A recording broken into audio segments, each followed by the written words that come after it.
Msoma kumekuwa na shida, hakuna maeneo ya kula hela, na hata hiyo hela wakiwa nayo kwenda kuila siku ya weekendi, watu wengi wanakwenda Mwanza kwa sababu hizi baa tulizo nazo, wakienda pale kifika saa 6 jeshi la polisi limesimama, wewe uliagiza bia yako na kamatwa ndani.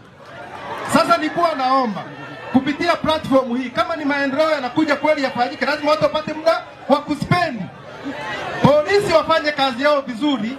Siku za weekend kuanzia Ijumaa watu waanze kula pesa. Ina maana wakija wakitukuta mle kwenye vile vibanda, watulinde tu, wanaogombana ndio waende kule lock up. Mheshimiwa, tunaomba tuondolee hiyo kero ili hela izunguke, watumishi wa Msoma na watu wengine mbalimbali wafanya biashara waenda kula pesa Mwanza. Mwanza ukienda weekend pamejaa watu kutokana na kwamba watu wanakula hela masaa 24, unahama kijiwe kwa kijiwe. Kwa hiyo tunaomba kama una dhamira ya dhati kufungua jiji la Msoma na manispaa yetu, basi watu wapate namna ya kuspendi wale hela.